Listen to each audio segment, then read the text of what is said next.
gente, tudo bem? Bora lá para mais um conteúdo totalmente ciente aqui no nosso canalzinho. Desta vez a quarta parte da nossa leitura de um manifesto comunista. Sim, nós estamos trabalhando de maneira comentada e sequenciada, linha a linha. Este que é o livro mais mal lido e mais mal interpretado da face da Terra. Marx e Engels tiveram o dom de criar este panfleto que convoca todos os trabalhadores da Terra a se unirem numa luta contra o capital e por isso tem tanto espantalho, fantasma, fake news e lorota construída em cima do livrinho. Para desmistificar isso, apagar qualquer nuvem, nevoeiro que estiver diante dos nossos olhos, nós estamos trabalhando linha a linha do livrinho.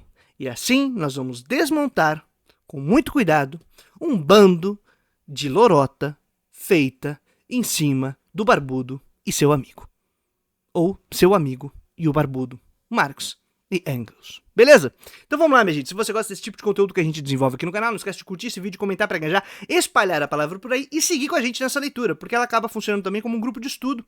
E a gente tá tentando fazer um trabalho bem qualificado aqui, tá? Ele é acessível, ele é didático, tem uns gracejos, umas piadinhas, um humor de gosto e qualidade duvidosa, mas que pode ser interessante para você. Então, se você gosta desse tipo de conteúdo, segue a gente aí, dá uma força, considere ser membresia do nosso canalzinho, que é um grupo pequeno, mas fiel e resistente, e que tem conteúdo exclusivo semanal para você, que estiver junto com a gente, além dos cursos que eu ofereço por lá, por aqui, na nossa comunidade aqui da membresia do canal. Então você pode chegar junto com a gente aí, em breve sai o módulo 2 de Marx e religião, pra gente trabalhar um pouco esse tema. Tá bom?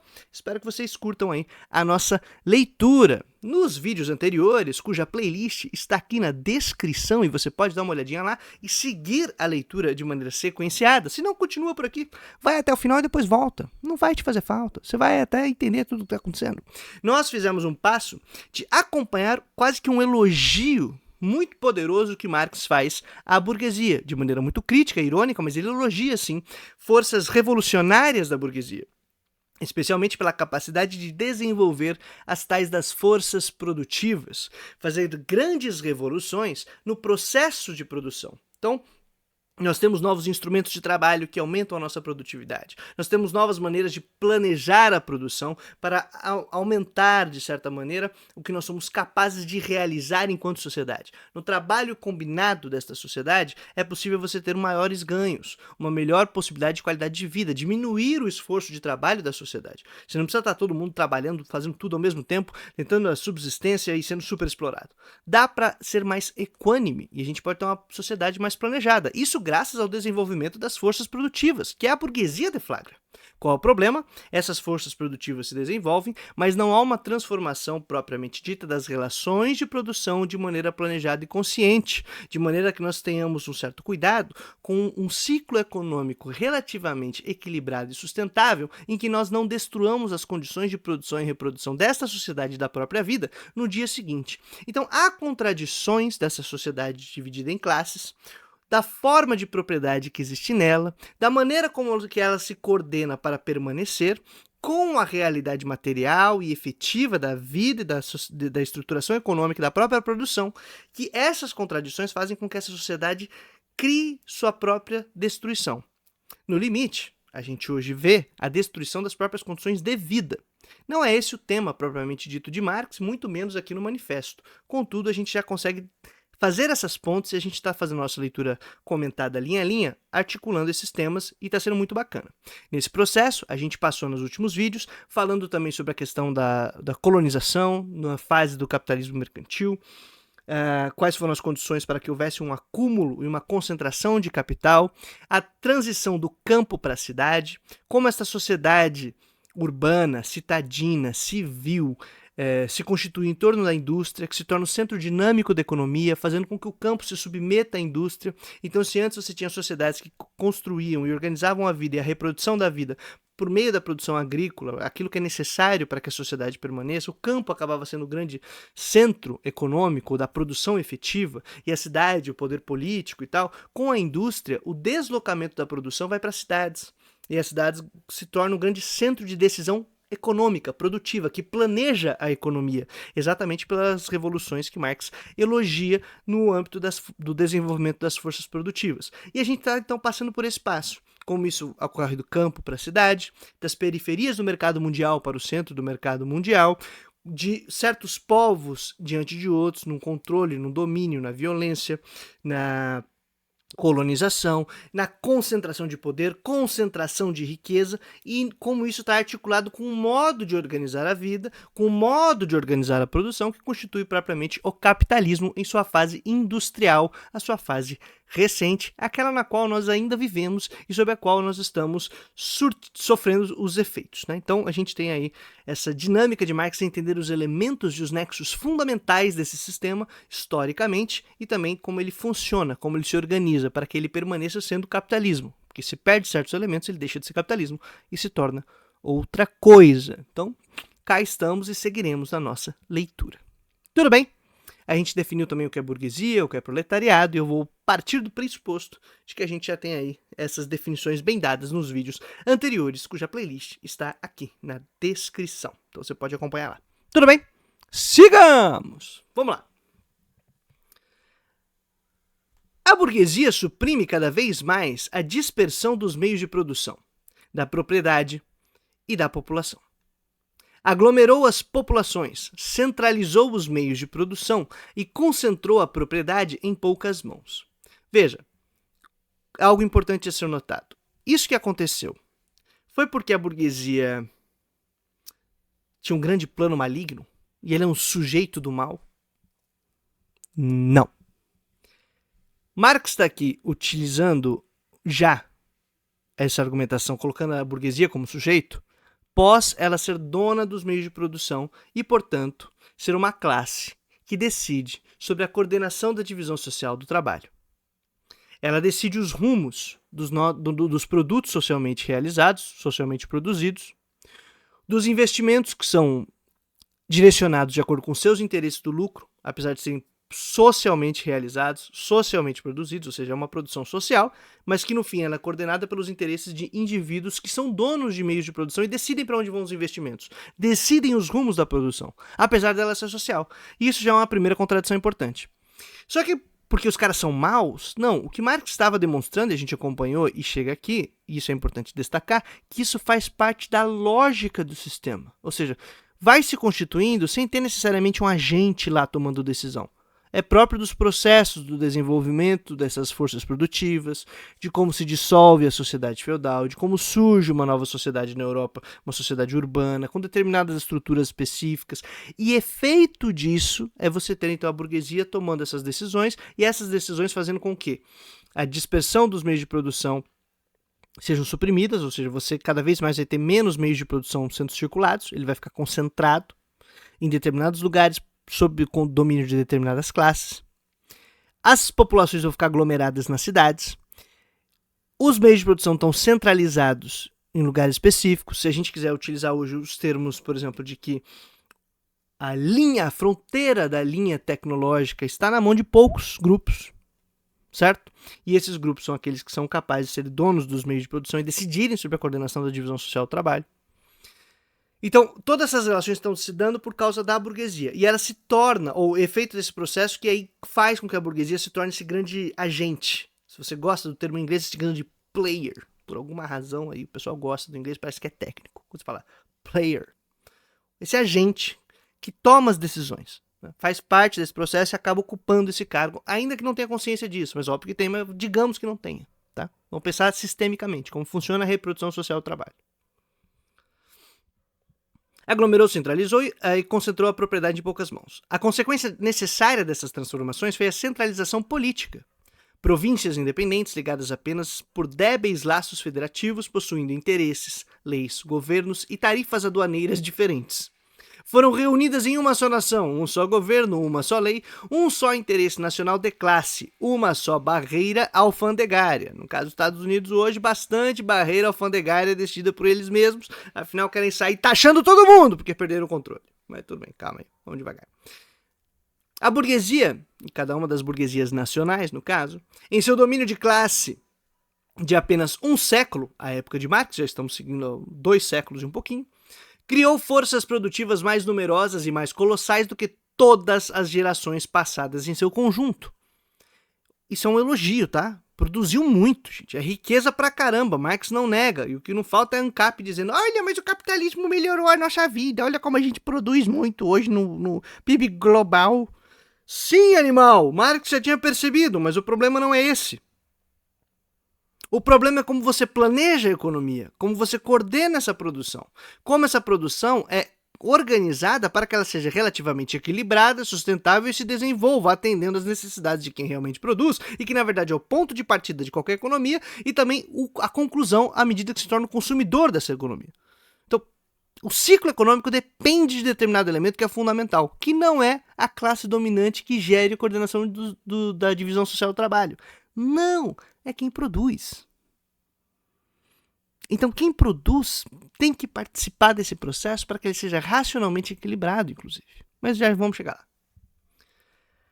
A subjugação das forças da natureza, as máquinas, a aplicação da química na indústria e na agricultura, a navegação a vapor, as estradas de ferro, o telégrafo elétrico, a exploração de continentes inteiros, a canalização dos rios, populações inteiras brotando da terra como por encanto, que século anterior teria suspeitado que semelhantes forças produtivas estivessem adormecidas no seio do trabalho social.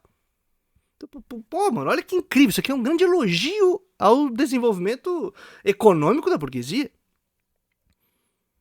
Né? Então, pô, aumentou a população, aumentou um monte de coisa, olha que coisa incrível. A gente tem mais controle sobre os recursos disponíveis. Parabéns! Quem imaginava que organizando o trabalho social daria para fazer isso? Antes não dava para pensar, agora dá. E agora a gente percebe os problemas nesta organização do trabalho social, como a divisão social do trabalho é complicada dentro da organização capitalista. E quais são os efeitos negativos que ela tem. E aí Marx começa então sua crítica. Mas vamos lá. Vimos, portanto, que os meios de produção e de troca sobre cuja base se ergue a burguesia foram gerados no seio da sociedade feudal. Numa certa etapa do desenvolvimento desses meios de produção e de troca, as condições em que a sociedade feudal produzia e trocava, a organização feudal da agricultura e da manufatura, em suma, o regime feudal de propriedade, deixaram de corresponder às forças produtivas, em pleno desenvolvimento. Tolhiam a produção em lugar de impulsioná-la. Transformaram-se em outros tantos grilhões que era preciso despedaçar. E foram despedaçados. Especialmente na marca, por exemplo, da Revolução Francesa. Que é um grande exemplo de que, mano, não dá mais para ficar assim. Tem a Revolução Inglesa também. Tem outras revoluções nacionais que é para burguesia assentar o poder e coordenar, então, esse desenvolvimento de forças produtivas. E Marx está pensando, obviamente, do ponto de vista central europeu, que é quem desenvolve a indústria moderna. Esses países que se tornam centro do mercado mundial por N fatores, incluindo a colonização, são ponta desse processo de mercado mundial capitalista exatamente porque deflagram a industrialização. E competem por essa industrialização. E essa industrialização não é compatível com uma organização política de modo feudal, pensando na Europa, porque no resto do mundo não tinha feudo. Mas de tipo feudal europeu não dava mais aquela relação com o rei, né? O rei escolhido por Deus e a igreja e o rei criando regras de valores morais e de honra e de não sei o que, e de débito, de proteção e um monte de coisa que estava impedindo que as forças produtivas se desenvolvessem, que a sociedade enriquecesse, que tivesse mais produção, que essa classe, que se torna a classe dominante pós o feudalismo, que é a burguesia, é a classe dirigente das cidades, essa galera toda, a classe que vai ser dona das indústrias e tal, conseguissem seguir o curso de aproveitar os ganhos do seu planejamento econômico, do seu desenvolvimento econômico. Então, essa sociedade antiga acaba tendo que ruir no processo histórico, tendo que ser dissolvida, e assim é e foi. E assim compreendemos como, então, a burguesia assume a liderança, assume a dirigência numa nova ordem social, que vai se globalizar mediante o capitalismo. Em seu lugar surgiu a livre concorrência, com uma organização social política apropriada, com a supremacia econômica e política da classe burguesa. Assistimos hoje a um processo semelhante. A sociedade burguesa com suas relações de produção e de troca, o regime burguês de propriedade, a sociedade burguesa moderna, que conjurou gigantescos meios de produção e de troca, assemelha-se ao feiticeiro que já não pode controlar os poderes infernais que invocou.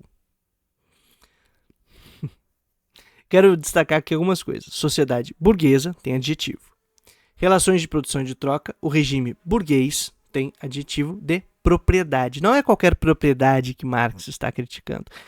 Mas você é um socialista, um comunista e tem coisas? Como assim você tem coisas? Disse o velho do Zap, ou um moleque que imita o velho do Zap. Basicamente, minha gente,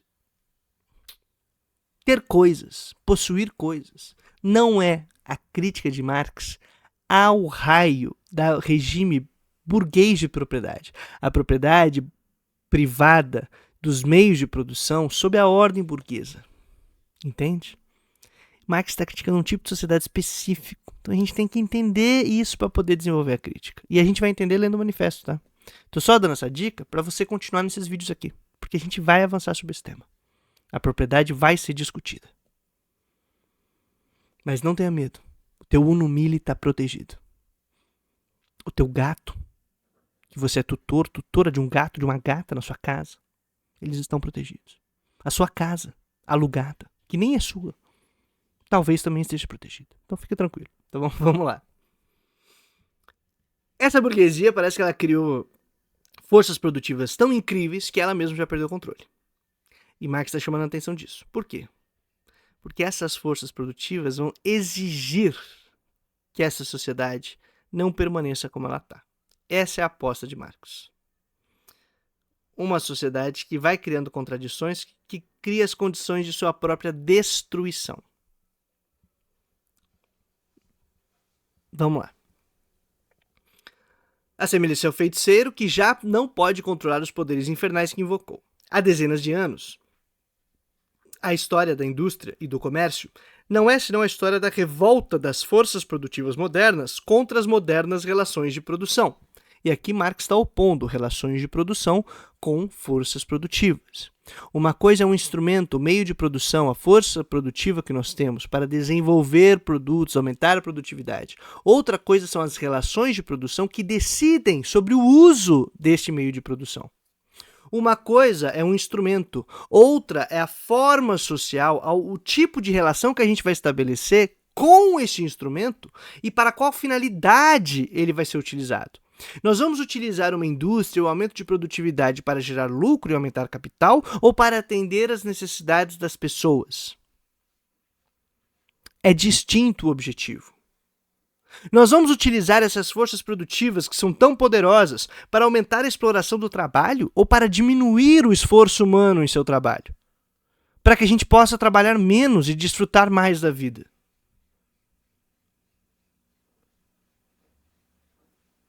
A gente vai ser engolido por essas máquinas ou nós vamos domá-las e conscientemente organizar e planejar a nossa produção?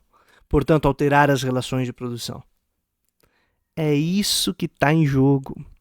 É isso que a gente tem que entender. Uma coisa é o meio, é um instrumento, outra é para que serve, para que será utilizado, qual é o objetivo dessa sociedade. Essas relações de produção são coordenadas a partir de um projeto. Este projeto visa o quê? Acumulação, produção, acumulação e reprodução ampliada de capital? Ou é um projeto que organiza o uso desses meios de produção para que a sociedade seja satisfeita e tenha relativo equilíbrio em sua reprodução social, planejando a economia, desacelerando esse processo que está engolindo a gente? Ai, mas isso é impossível. Não, não é. Nós produzimos o suficiente, por exemplo, de alimento para alimentar 3 vezes o planeta. E tem gente morrendo de fome. Então não precisa mais de produção de alimento. Precisa coordenar a produção existente. A gente produz lixo eletrônico suficiente para, meu amigo, arregaçar com o futuro com centenas de anos no futuro. A gente já não tem mais onde enfiar essa porcaria desse lixo eletrônico. Não precisa aumentar a produção. Precisa planejar a produção existente. Entende? A gente produz muito mais porcaria e cacareco e explora infinitamente sem necessidade.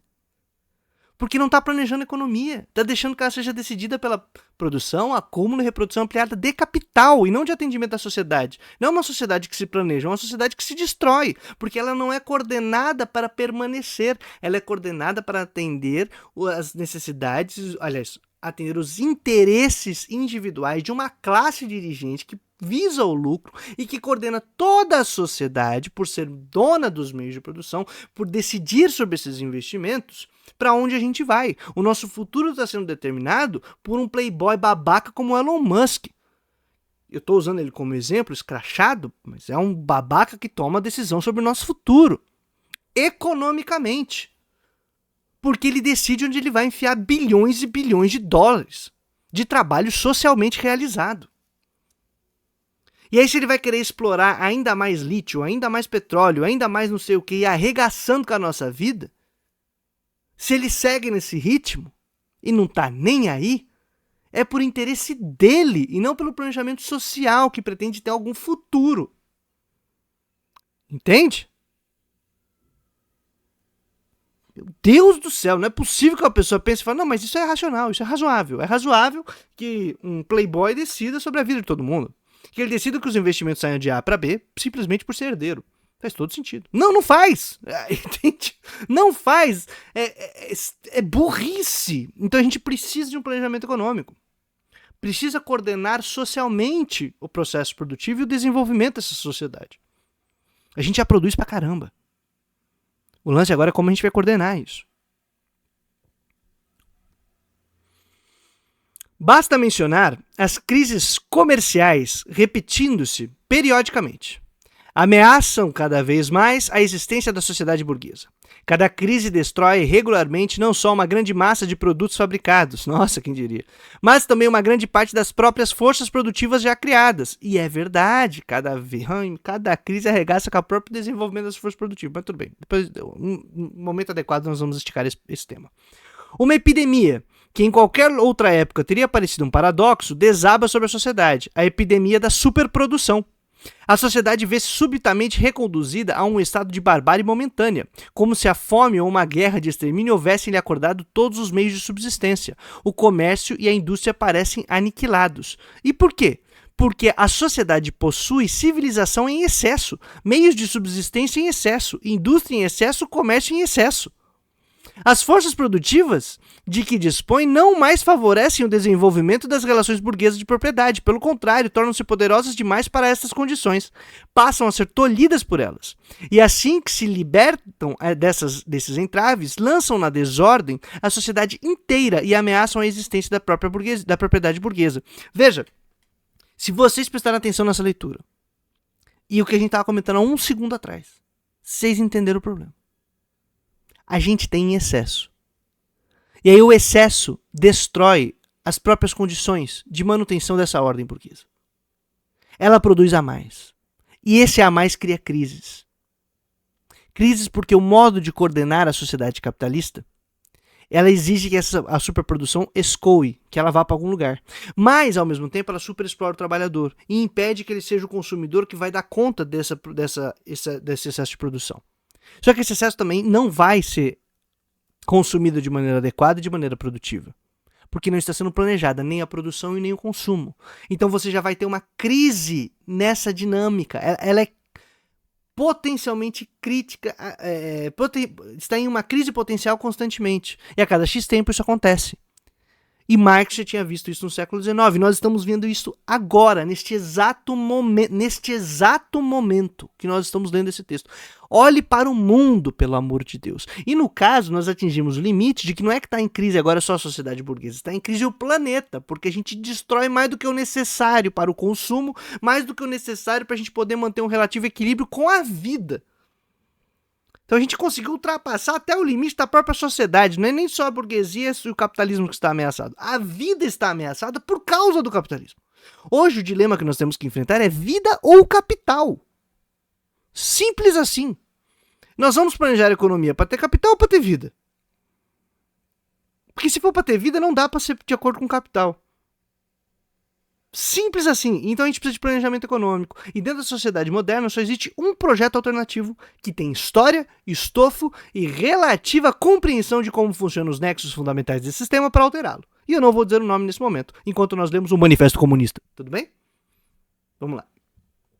O sistema burguês tornou-se demasiado estreito para conter as riquezas criadas em seu seio. E de que maneira consegue a burguesia vencer essas crises? Como que ela faz, Marx? Me conte. De um lado, pela destruição violenta de grande quantidade das forças produtivas. De outro, pela conquista de novos mercados e pela exploração mais intensa dos antigos. A gente meio que chegou num limite com a globalização, sabia? Porque a gente descobriu que é um globo e ele é fechado e não dá mais pra onde ir, meu Deus do céu. Mas tudo bem, vamos lá. A que leva isso? Ao preparo de crises mais extensas e mais destruidoras e à diminuição dos meios de evitá-las. Cada vez fica mais difícil de evitar a crise. E se vocês prestarem atenção, não faz 20 anos que o pessoal estava dizendo que a história tinha acabado. Ah, gente, agora a gente entrou no clima de paz perpétua aqui, viu? Tá tudo bem, o capitalismo venceu, o neoliberalismo venceu, o mercado venceu, a liberdade reina. Não durou nem 20 anos. E a gente já teve quantas crises de lá pra cá? Final dos anos 90, começo dos anos 2000, 2008, 2012... É uma crise atrás de outra e cada vez num período mais curto. Porque se você entendeu como funciona o básico desse sistema, não tem pra onde correr, minha gente. Não é um negócio sem parâmetro. A história tem limites, tem padrões, não dá pra fazer mais do que é o possível. E dentro do possível do sistema capitalista, a gente já sabe onde dá. As armas que a burguesia utilizou para bater o feudalismo voltam-se hoje contra a própria burguesia. E aqui nós vamos avançar então para as condições de destruição da própria sociedade burguesa que ela mesma criou, cavando sua própria cova. E esse é o papo para a nossa semana que vem. Toda terça-feira tem vídeo aqui de leitura do Manifesto Comunista. Eu espero que vocês estejam curtindo essa leitura comentada, linha a linha, calma, calma, passo a passo. E a gente vai seguindo nesse papo. Não esqueçam de curtir o canal, se inscrever aqui, espalhar a palavra por aí, compartilhando esse vídeo. E considere ser membresia aqui do nosso canalzinho. Beleza? Trazendo a boa nova todo dia útil. Até a vitória final, minha gente. Valeu!